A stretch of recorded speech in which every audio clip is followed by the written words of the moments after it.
దేవునికి తగినట్లుగా మీరు నడుచుకోవాలి. ఎవరికి తగినట్లుగా? దేవునికి తగినట్లుగా మనము నడుచుకోవాలి. కొన్ని సందర్భాల్లో మనము లోకానికి తగినట్లుగా నడుచుకుంటాం,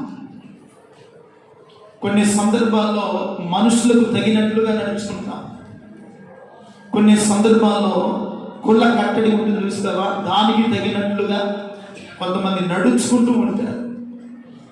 ఈ లోకంలో లోక సంబంధంగా మనం నడుచుకున్నా, ఏ విధమైనటువంటి పరిస్థితులు కూడా మనం ప్రయాణం చేస్తున్నా, దేవుని యొద్దకు వచ్చిన నీవు, రక్షింపబడిన నీవు, మారు మనసు పొందిన నీవు, ప్రభు బలలో చేస్తున్నటువంటి నీవు దేవునికి తగినట్లుగా మీరేం చేయాలంట? నడుచుకోనవలెను. దేవుని స్తోత్రం కలుగును గాక. దేవునికి తగినట్లుగా నడుచుకుంటేనంట తన కుమారుని రాజ్యానికి వారసులుగాను యాజకులుగాను ఆయన మనందరినీ సిద్ధపరుస్తాడంట. దేవుని స్తోత్రం కలుగును గాక. చదవండి మూల వాక్యము, దెస్సలోనికి రాసినటువంటి మొదటి పత్రిక, దెస్సలోనికి సంఘానికి రాసినటువంటి అపోస్తుడైన పౌలు మొదటి పత్రిక 2వ అధ్యాయము.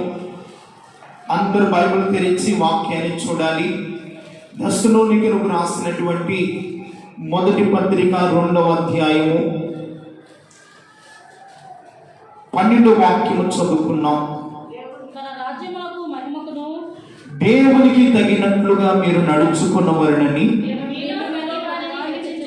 మీలో ప్రతి వాణిని హెచ్చరించుచు, ధైర్యపరచుచు, సాక్ష్యం ఇచ్చుచు, తండ్రి తన బిడ్డల ఎడల నడుచుకున్న రీతిగా మీలో ప్రతి వాణి ఎడల మేము నడుచుకుంటామని మీకు తెలియను. దేవుని స్తోత్రం కలుగును గాక. ఈ వాక్య భాగాన్ని దేవుడు మన వినికిడిలో దీవించును గాక. ఈరోజున తన వాక్యము చేత దేవుడు మనతో మాట్లాడును గాక. దేవునికి తగినట్లుగా నడుచుకునే ఆ ప్రత్యక్షత వాక్యము ద్వారా సంఘానికి దేవుడు ఇచ్చును గాక. తల వంచండి, ప్రార్థన చేస్తున్నాం. ఒక చిన్న ప్రార్థన మీరు కూడా మీ హృదయంలో ఒక చిన్న ప్రార్థన చేసుకోండి. ప్రభువా, మేలుబడుతున్న నీ సేవకుని మరుగు చేసి మీ వాక్యపు వెలుగులో మీరు మాట్లాడండి అయ్యా. నీవు మాట్లాడితే వినాలని స్థలానికి వచ్చాము. దావీదు కుమారుడా, తండ్రి తన బిడ్డలతో మాట్లాడిన రీతిగా ఈరోజున నీ బిడ్డలమైన మాతో ఆత్మస్వరూపిగా మీరు మాట్లాడండి అయ్యా. దేవా, నీ ఆత్మ కార్యములు మా జీవితంలో జరిగించండి అయ్యా. మీరు త్వరగా రాబోతున్నారు, మమ్మల్ని అందరినీ సిద్ధపరచండి. మీ మహిమ చేత మమ్మల్ని నింపండి. నీ కుమారుని రాజ్యానికి వారసులుగా మమ్మల్ని చేయండి అని ప్రార్థన చేసుకుంటుండగా దేవుడు మనతో మాట్లాడబోతున్నాడు. కృపగలిగిన దేవా, చదివిన వాక్య భాగముల నుండి మీరు మాతో మాట్లాడండి. వినగిన చెవిని గ్రహించి హృదయము వాక్యానుసారమైన జీవితం బోధిస్తున్న నాకును, వాక్యాన్ని వింటున్న నీ బిడ్డలకును ప్రసాదించమని, నీ రాకడకు మమ్మల్ని అందరినీ సిద్ధపరచమని యేసు నామమున ప్రార్థన చేస్తున్నాము తండ్రి. ఆమేన్. హల్లెలూయా. బహు జాగ్రత్తగా దేవుని మాటలు ఆలకిద్దామండి. మీరందరూ కూడా వాక్యం మీద మనసుంచి జాగ్రత్తగా దేవుని వాక్యాన్ని ఆలకించవలసిందిగా ప్రేమతో మనం చేస్తున్నాం. హల్లెలూయా. అపోస్తలుడైన పౌలు ఈ దెస్సలోనికలో ఉన్నటువంటి సంఘానికి ఒక చక్కని మాటను తెలియజేస్తా ఉన్నాడు. ఏమని చెప్తున్నాడు అంటే, దేవునికి తగినట్లుగా మీరు నడుచుకున్నవారని మేము మీలో ప్రతి వాణిని హెచ్చరించుచున్నాము. ఏం చేస్తున్నాడంట? హెచ్చరిక చేస్తూ ఉన్నాడు. ఎందుకు హెచ్చరిక చేస్తున్నాడు? ఎందుకు ఆ సంఘాన్ని సిద్ధపరుస్తున్నాడు? ఈరోజున దేవునికి మీరు తగినట్లుగా నడుచుకోవాలి. సంఘమా, దేవుని మందిరానికి వస్తున్నా, దేవుని వాక్యాన్ని మనం కొన్ని సంవత్సరాలుగా ప్రయాణం చేస్తున్నాం. కొన్ని సందర్భాల్లో దేవుని వెంబడిస్తున్నాము, కానీ లోకానికి తగినట్లుగా మనం నడుచుకుంటున్నాం. సమాజానికి తగినట్లుగా మనం నడుచుకుంటున్నాము, కానీ దేవునికి తగినట్లుగా మనం నడుచుకోగలుగుతున్నామా? దేవుని వాక్యానికి తగినట్లుగా మనం జీవించగలుగుతున్నామా? ఆ సంఘముతో మాట్లాడుతున్నాడు, మీరు దేవునికి తగినట్లుగా నడుచుకోవాలని మేము మీలో ప్రతి వాణిని హెచ్చరించుచున్నాము, మిమ్మల్ని ధైర్యపరచుచున్నాము, ఆ దేవుని గురించి మేము సాక్ష్యం ఇచ్చుచున్నాము అని పౌలు గారు చెప్పడానికి గల కారణం ఏమిటంటే, సంగమా, దేవుడు రాబోతూ ఉన్నాడు, మనము సిద్ధపడవలసిన వారమై ఉన్నాము. ఆయన తన మహిమ ఎదుట మనల్ని నిలబెట్టాలని ప్రభు ఆశపడుతూ ఉన్నాడు. మన ఎడల ఆయన మహిమను పొందుకోవాలని ఆయన ఇష్టపడుతూ ఉన్నాడు. కనుక మన జీవితంలో, మన బ్రతుకులో దేవునికి తగినట్లుగా మనం నడుచుకుంటున్నామా లేదా? దేవుని వాక్యానికి తగినట్లుగా మనం జీవించగలుగుతున్నామా లేదా అని వాక్యాన్ని బట్టి మనం పరిశోధన చేసుకోగలిగితే, మనము పరీక్షించుకోగలిగితే, మనం ఎలా నడుచుకుంటున్నామో మనకు ఆల్రెడీ ఈ వాక్యాన్ని బట్టి మనం ఎలా ఉంటున్నామో, ఏ రీతిగా ఉంటున్నామో, మన ప్రవర్తన ఎలా ఉంటుందో, మన మాటలు ఎలా ఉంటుందో ఒకసారి నీకు అవగాహన వచ్చే ఉంటుంది.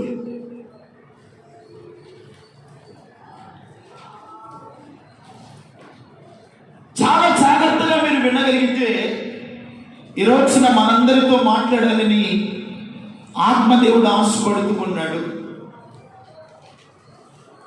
ఇంతకాలము దేవుడు వెంబడిస్తూ ఉన్నాం. ఈ వెంబడించే ఈ ప్రక్రియలో దేవునికి తగినట్లుగా నేను, నా బిడ్డలు, నా కుటుంబం నడవగలుగుతున్నా?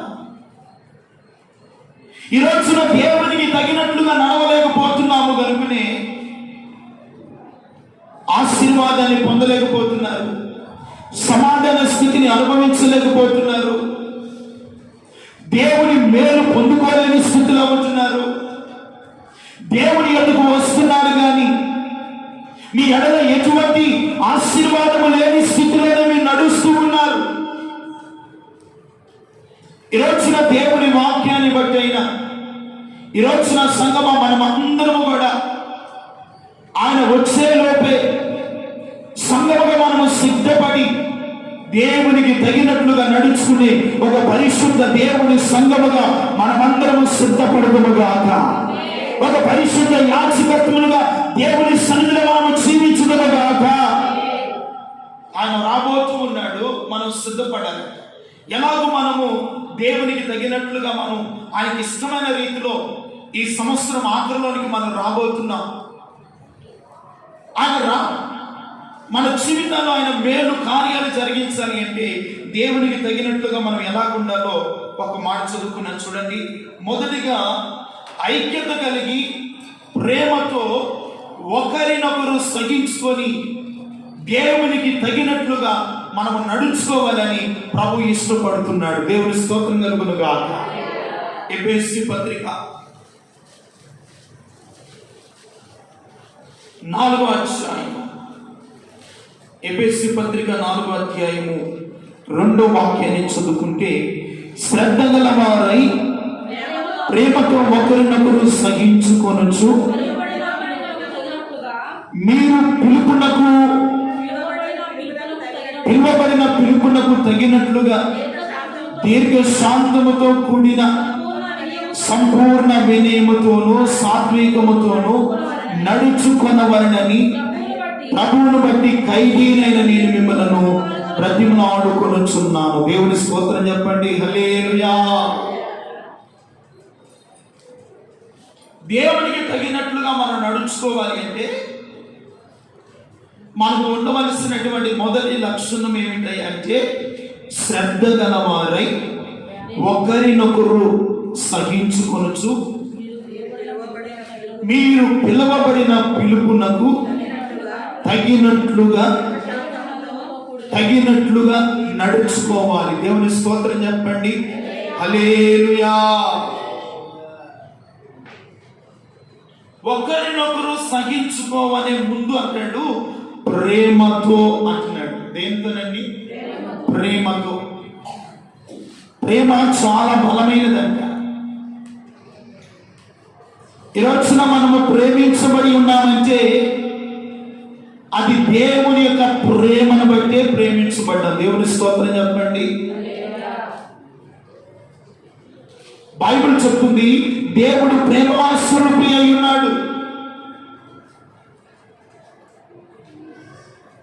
ఆయన మనలను శాశ్వతమైన ప్రేమతో మనల్ని ప్రేమించిన దేవుడుగా ఉన్నాడు. ఇంకా చెప్పాలి అంటే దేవుడు లోకమును ఎంతో ప్రేమించెను.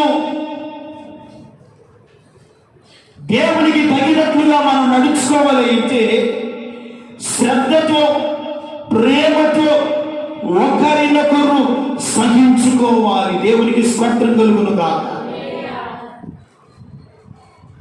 ఒకవేళ ఇంతవరకు దేవుని వెంబడిస్తున్నాం, మన దేవునిలో ఉన్నటువంటి ఒక సుగుణమైనటువంటి లక్షణం ఏమిటంటే ఆయన ప్రేమ కలిగిన దేవుడు. హల్లెలూయా. మనము కూడా ఎలా ఉండాలంటే సంఘములో కానీ, సంఘము వెలుపల కానీ, సంఘములో ఉన్నటువంటి సహోదరి సహోదరులను ప్రేమ కలిగి జీవించాలి. హల్లెలూయా. ఏం కలిగి ఉండాలి? ప్రేమ. ఈరోజున ఈ ప్రేమ అరుదుగా కనబడుతూ ఉంది. ఈరోజున కుటుంబాల్లో ప్రేమ లేదు, సంఘాలలో ప్రేమ లేదు. ఒకే మందిరానికి వస్తారు, ఒకే శరీరములో, ఒకే రక్తములో పాలు భాగస్సులు అవుతున్నాము, కానీ మనలో క్రీస్తు కలిగిన ప్రేమ ఉన్నదా? ఒకరినొకరము సహించగలుగుతున్నామా? ఒకరినొకరు ఓర్చుకోగలుగుతున్నామా? ఒకరినొకరము గౌరవపరుచుకోగలుగుతున్నామా? ఒకరినొకరము నాకంటే ఫలానా ఘనమైనది, నాకంటే ఫలానా అన్న ఘనమైన వాడు అని ఒకరినొకరు మనం హెచ్చించుకోగలుగుతున్నామా? ఈరోజు నా మందిరానికి వస్తున్నాము, కానీ మన జీవితాల్లో ప్రేమ అనేది కనబడట్లేదండి. అందుకని ప్రకటన గ్రంథంలో అంటాడు, మొదట నీకున్నటువంటి ప్రేమను నీవు వదిలివేసావు, నీ మీద ఒక తప్పు నేను మోపవలసి ఉన్నది అని ప్రభు చెప్తున్నాడు. ఏమి వదిలివేస్తామంట మనము? మొదట ఉన్నటువంటి ప్రేమ. ఆ ప్రేమను వదిలివేసాము కనుక మీ మీద తప్పు ఒకటి మోపవలసి ఉన్నది, మీ మీద నేరం ఒకటి మోపవలసి ఉన్నది అని ప్రభు చెప్పడానికి గల కారణం ఏమిటంటే ఏ ప్రేమ అయితే మనం వదిలివేసామో తిరిగి మనం ఆ ప్రేమను మరలా దేవుని బట్టి సంపాదించుకున్నాము గాక. ఎవరిని బట్టి సంపాదించుకోవాలి? దేవుని బట్టి, దేవుని వాక్యాన్ని బట్టి పోగొట్టుకున్నటువంటి ఆ ప్రేమను మరలా ప్రభు ద్వారా సంపాదించుకోవాలి. దేవుని స్తోత్రం కలుగును గాక.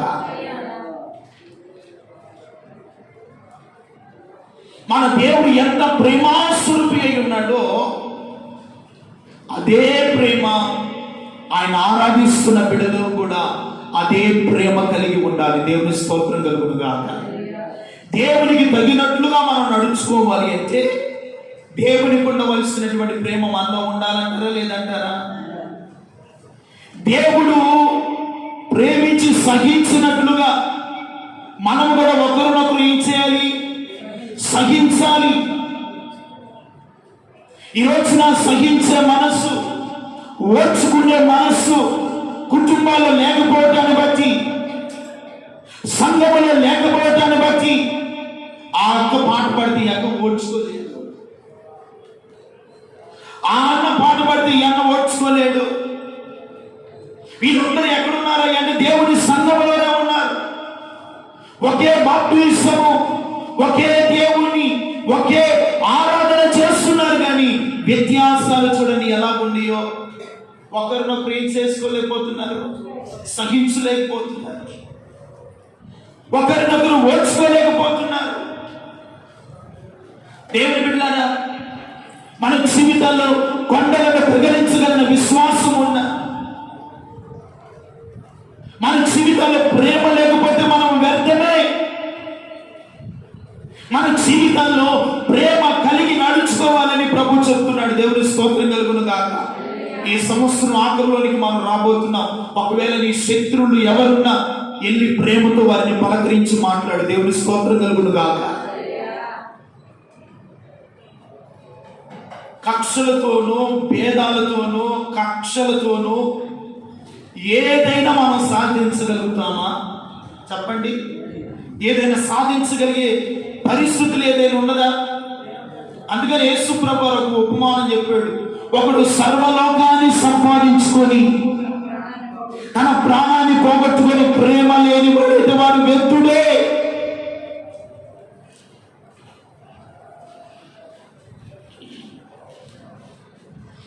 ఈ రోజున దేవుడికి తగినట్లుగా మనం నడుచుకోవాలంటే శ్రద్ధ కలిగిన వారమై ప్రేమతో ఒకరినొకరము సహించాలి. దేవుని స్తోత్రం కలుగును గాక.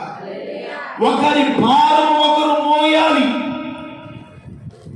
ఒకరి కొరకు ఒకరు ప్రార్థన చేసుకోవాలి. ఒకరినొకరు ఓర్చుకోవాలి. ఒకరినొకరము క్రీస్తు ప్రేమను ఇతరులకు చాటి చెప్పాలి. దేవునికి మహిమ కలుగును గాక.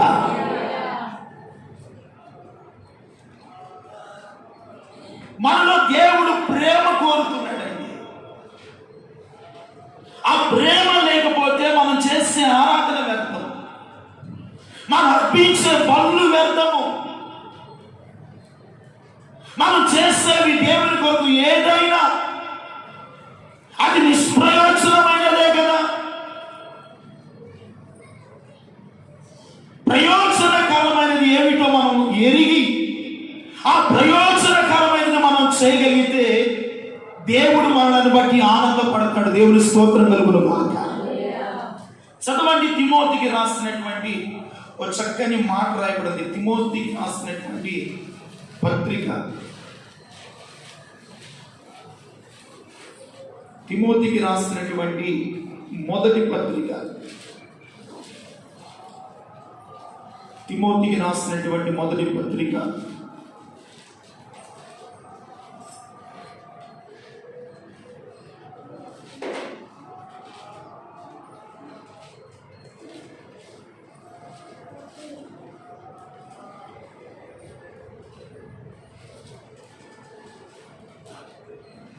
4వ తిమోతి రాసినటువంటి మొదటి పత్రిక 4వ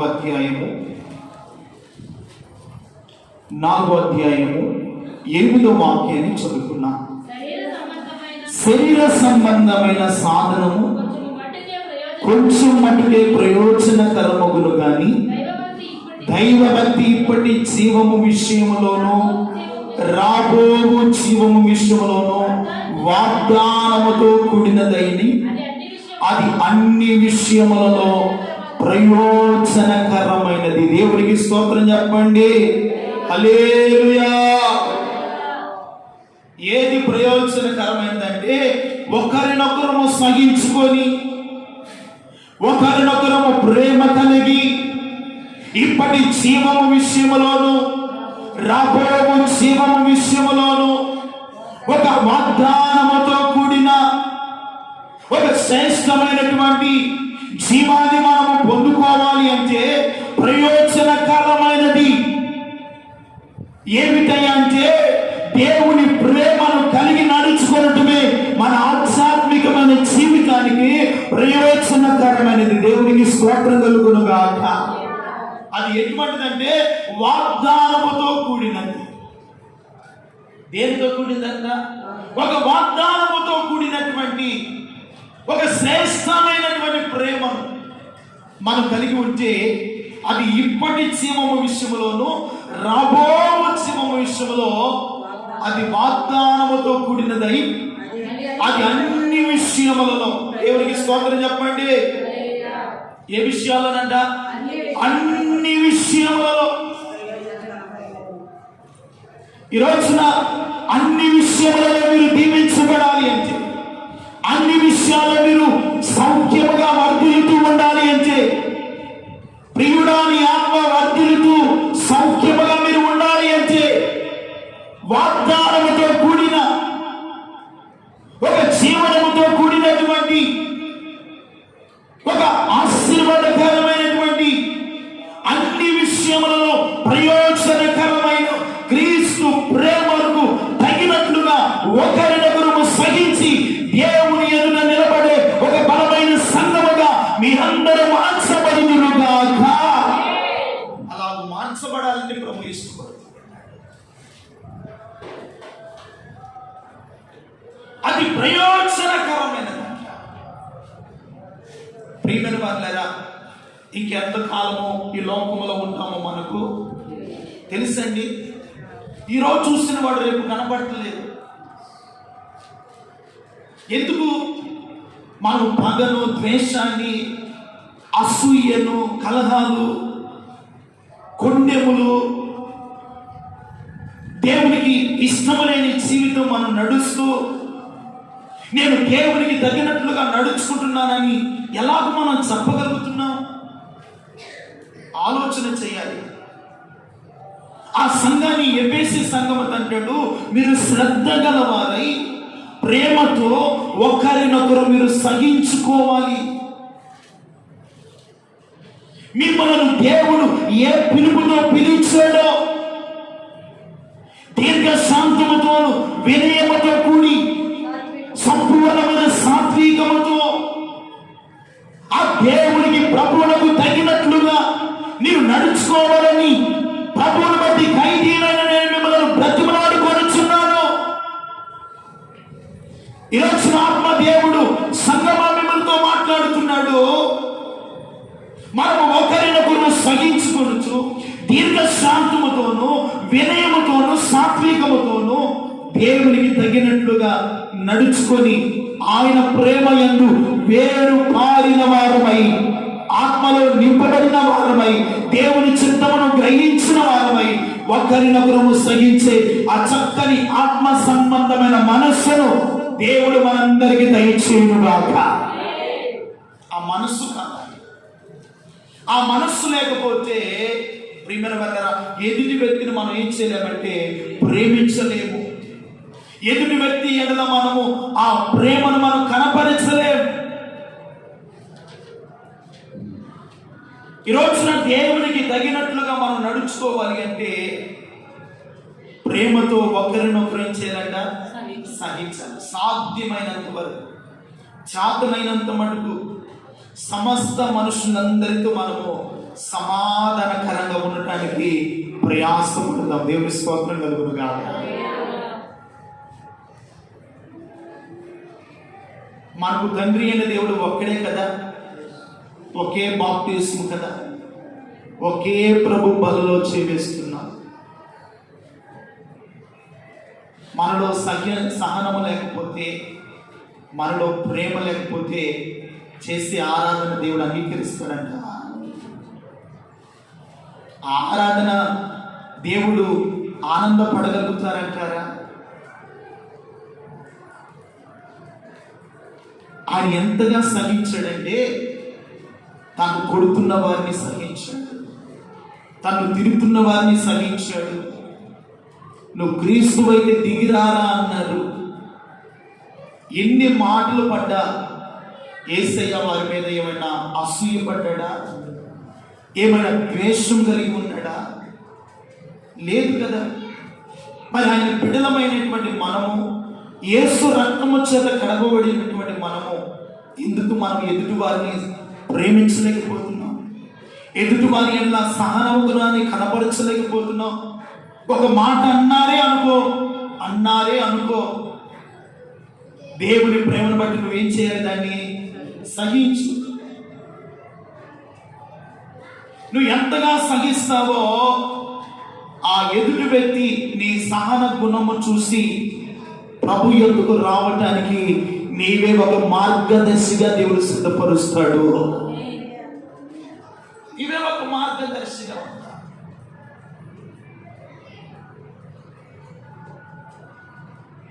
దేవుని బిడ్డలారా, మనలో లోకము చూడాలన్నా, దేవుని ఎరగనవాడు మనలో చూడవలసింది ఏమిటంటే వీడిలో నిజముగా క్రీస్తు ప్రేమ కనబడుతుందండి. దేవుని స్తోత్రం కలుగును గాక. వీరిలో నిజముగా క్రీస్తు సహన గుణము కనబడుతుంది.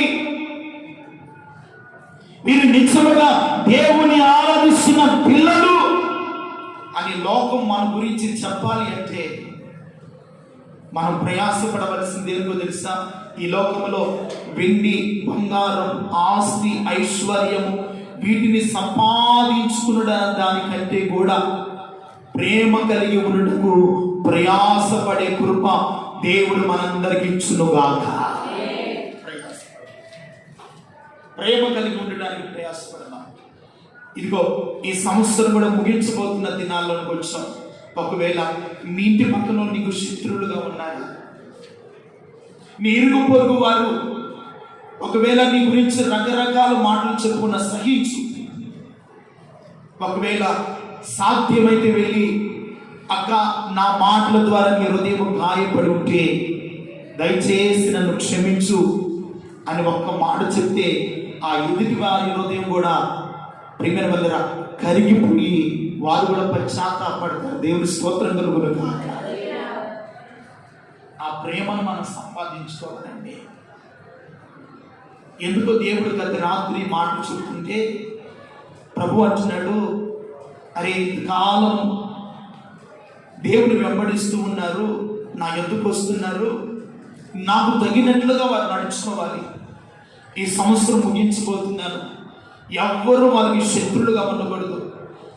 అందరూ సహనముతోను, ఓర్పుతోను, దీర్ఘ శాంతముతోను నాకు తగినట్లుగా నడుచుకోమని చెప్పు. అలాగ నడుచుకుంటే వారి కుటుంబాలను, వారి బిడ్డలను నేను ఆశీర్వదించబోతున్నాను. హల్లెలూయా. అలాగూ నన్ను వెంబడించగలిగితే వారి నా మహిమ ఎదుట నాతో పాటు సదాకాలము నా సింహాసనం యొద్ద వారిని నేను కూర్చుండబెట్టుకుంటాను. నా రాజ్యంలో వారికి స్థానం ఇస్తాను. నేను ఉండే స్థలంలో వారు ఉండినట్లుగా నేను మార్గాన్ని సిద్ధపరుస్తాను.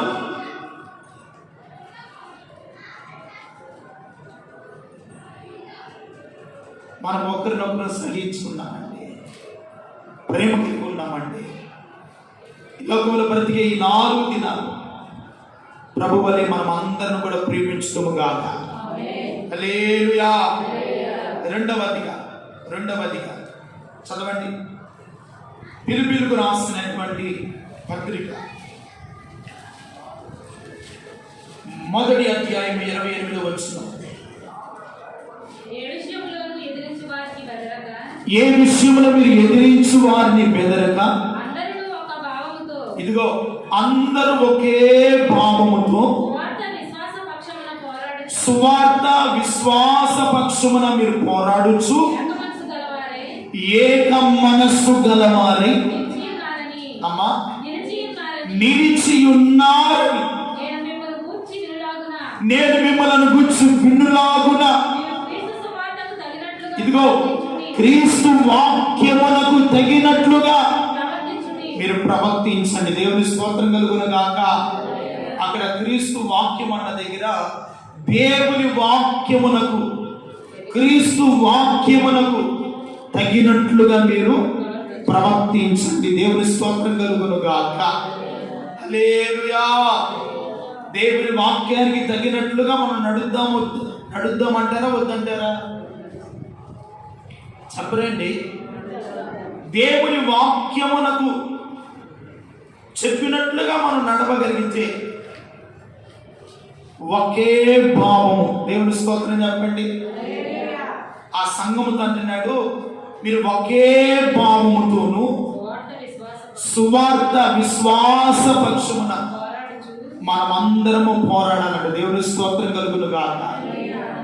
సంగమా, ఈ కడవరి కాలమందు ఒకే మనస్సు, ఒకే ఆత్మతో మనమందరము నడిపించబడుదుము గాక. హల్లెలూయా.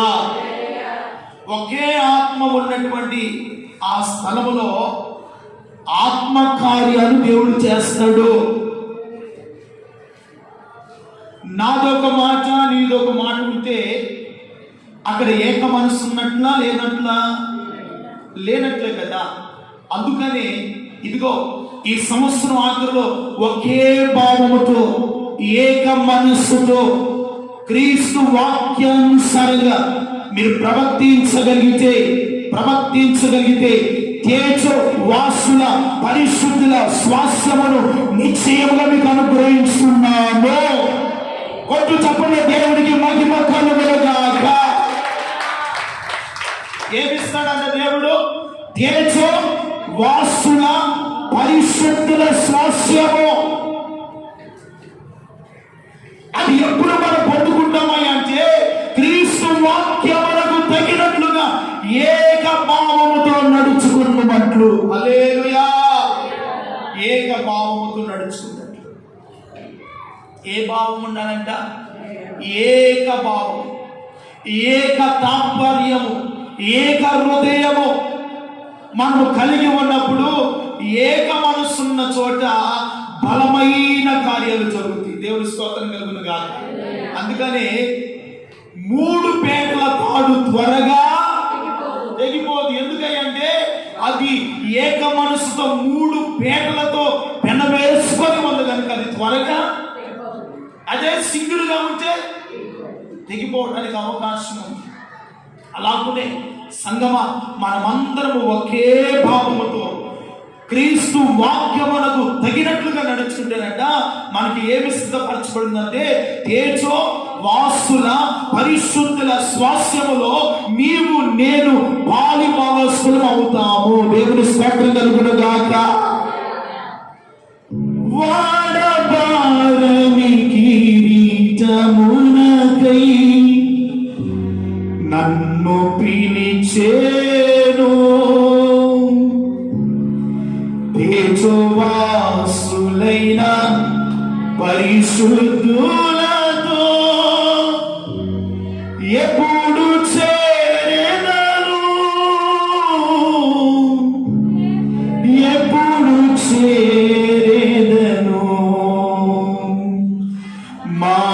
మాధుర్యమే నా ప్రభుతో జీవితం మహిమానందమే మహాశ్చర్యమే మహిమానందమే మహాశ్చర్యమే మాధుర్యమే నా ప్రభుతో జీవితం మహిమానందమే మహాశ్చర్యమే మహిమానందమే మహాశ్చర్యమే మాధుర్యమే నా ప్రభుతో జీవితం వాడవాడని కిరీటమునకై నన్ను పిలిచేను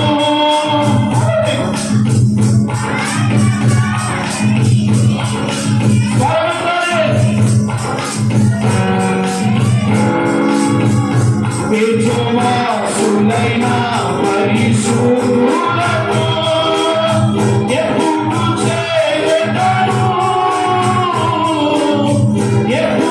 చేరెదను తేజోవాసులైన పరిశుద్ధులతో ఎప్పుడు చేరెదను మాధుర్యమే నా ప్రభుతో జీవితం మహిమానందమే మహాశ్చర్యమే మహిమానందమే మహాశ్చర్యమే మాధుర్యమే నా ప్రభుతో జీవితం. హల్లెలూయా. ఇదిగో తేజోవాసుల పరిశుద్ధుల స్వాస్థ్యముతో నేను ఎప్పుడు చేరేదను అంటున్నాడు. దేవుని స్తోత్రం కలుగును గాక. మన అలా చేరాలి అంటే ఏక భావముతో క్రీస్తు వాక్యమునకు తగినట్లుగా మనము ప్రవర్తించాలి. మన ప్రవర్తన ఎలా ఉండాలండి?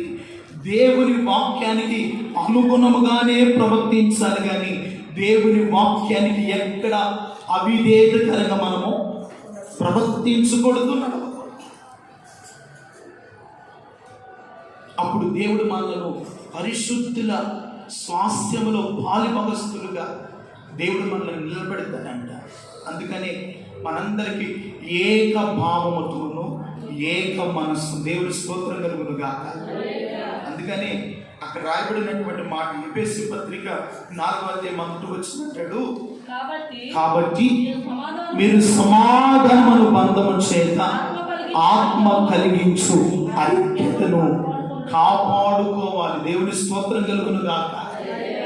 ఏమి కాపాడుకోవాలంట? ఆత్మ కలిగించే ఐక్యతను మనం ఏం చేయాలంట? కాపాడుకోవాలి. ప్రియమైన వాళ్ళరా, ఐక్యత ఎక్కడ ఉంటుందో అక్కడ దేవుని ఆత్మ ఉంటుంది. దేవుని స్తోత్రం కలుగును గాక. అక్కడ దేవుని కార్యాలు జరుగుతున్నాయంట. అక్కడ దేవుని ఆత్మ ఆ స్థలములో సంచరిస్తూ ఉందంట. దేవుడు ఆ సంఘమునంట మధ్యాకాశములోనికి ఆయన ఎత్తుకొని వెళ్తాడంట. దేవుని స్తోత్రం కలుగును గాక.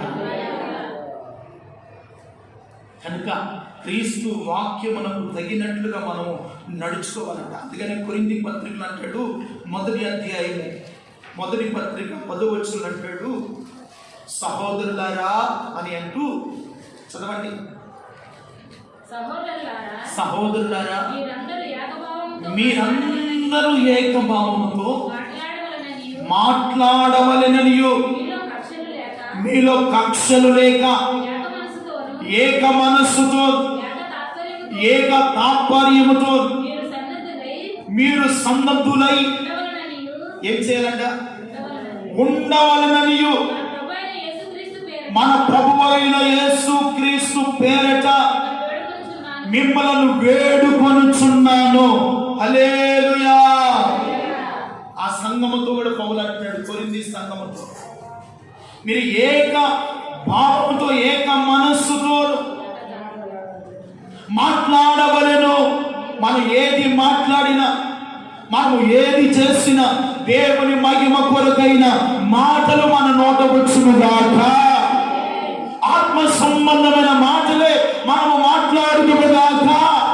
మన మాటలు ఎదుటి వాడిని ఎన్నడూ కూడా గాయపరచకూడదు. మన మాటలు ఎన్నడూ కూడా ఎదుటి వ్యక్తిని నొప్పించకూడదు. మన మాటలు తగిన మాటలు తగ్గించుకొని దేవుని మాటలు మన హృదయంలో ఎక్కువగా ఉంటే, ప్రియమైన వాళ్ళరా, దేవుని వాక్యానికి తగినట్లుగా నడుచున్న ఒక నిజ క్రైస్తవ జీవితంలో, ఒక దేవుని యొక్క సన్నిధిలో ఉన్నటువంటి మనము దేవుని వాక్యానుసారంగా ప్రవర్తించే వ్యక్తులుగా మనం మార్చబడతాం. దేవుని స్తోత్రం చెప్పండి. హల్లెలూయా. ఒకవేళ మందిరానికి వస్తూ మన నోటికి వచ్చినట్లుగా మనం మాట్లాడుతున్నాం అనుకో, అక్కడ ఐక్యత చెడిపోతుంది, ఏకభావం ఉండదు, అక్కడ దేవుని కార్యాలు జరగవు. అందుకని మీరు ఒకే భావంతో ఒకే మాట మీరు ఏం చేయాలంట? మాట్లాడాలి. దేవుని స్తోత్రం కలుగును గాక.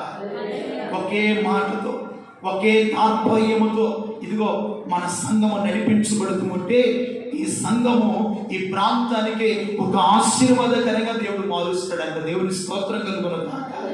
ఈ సంఘము ద్వారా ఇంకా అనేకులు ప్రభుని ఎరగని వారు కూడా ఇదిగో పలానా సంఘములు ఎంత ప్రేమ కలిగిన వారండి, ఎంత ఏక మనస్సు కలిగిన వారండి. కనుక అక్కడికి వెళితే మన జీవితాలు ఆశీర్వాదకరంగా మార్చబడది అని అనేకులు మనలను బట్టి దేవుని ఎదురు నడిపించబడాలి. అటువంటి కృపలో సంఘముగా మనం అందరము సిద్ధపడాలంటే దేవుని స్తోత్రం కలుగును గాక. 3వదిగా అంటున్నాడు, దేవుని విషయమై జ్ఞానమునందు మీరు ఏం చేయాలంటే అభివృద్ధి పొందాలి. ఏం పొందాలంట? చదవండి. కొలస్సీ పత్రిక 1వ అధ్యాయం 9వ వచనం, అందుచేత ఈ సంగతి వినిన నాటి నుండి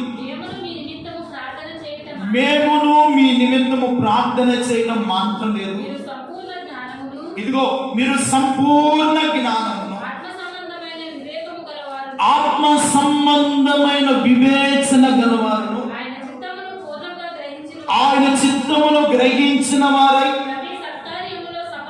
సఫలమగుచు ఇగో దేవుని విషయమై జ్ఞానమునందు అభివృద్ధి పొందొచ్చు. ఏ విషయం అన్నంట?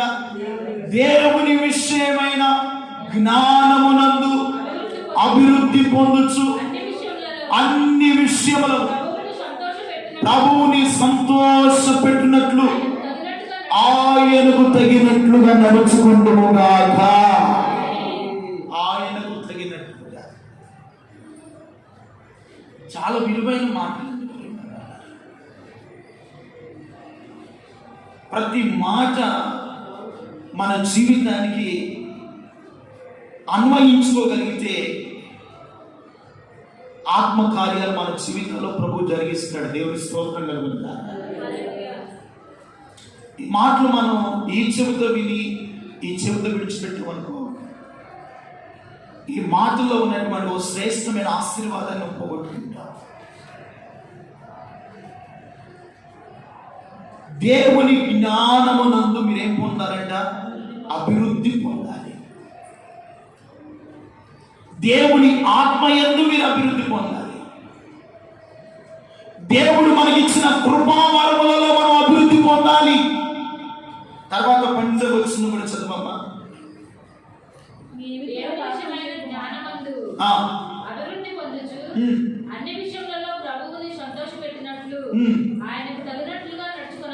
నడుచుకున్నవారని ఇదిగో ఆనందముతో కూడిన పూర్ణమైన ఓర్పుతోను దీర్ఘశాంతమును కనపరచునట్లు ఆయన మహిమ శక్తిని బట్టి సంపూర్ణమైన బలముతో, ఇదిగో ఏ బలముతోనంట? సంపూర్ణమైన బలముతో మీరు బలపరచబడాలని తేజోవాసులైన పరిశుద్ధుల స్వాస్థ్యములో పాలివారమగుటకు ఆయన మనల్ని ఏం చేస్తాడంట? ఎలాగ చేస్తాడంట? తేజోవాసుల పరిశుద్ధుల స్వాస్థ్యములో పాలివారమగుటకు మనలను పాత్రులుగా చేసిన తండ్రికి మీరు కృతజ్ఞతాస్తుతులు చెల్లించవలెనని దేవుని నేను బ్రతిమలాడుకొనుచున్నాను. దేవునికి స్తోత్రం చెప్పండి. హల్లెలూయా. అబ్బా, తేజోవాసుల పరిశుద్ధుల స్వాస్థ్యంలో పాలివారమగుటకు మనల్ని ఏం చేస్తాడంటే ఆయన పాత్రులుగా చేశాడు. ఒకప్పుడు ఈ యోగ్యత మనకు లేదండి. ఒకప్పుడు ఈ ధన్యత మనకు లేదు. ఒకప్పుడు ప్రభుని ఎరగనప్పుడు ఈ తేజోవాసుల పరిశుద్ధుల శ్వాసము, దేవుని సంఘము, దేవుని మందిరము, ఉపదేశ క్రమము ఒకప్పుడు మనకు లేదు.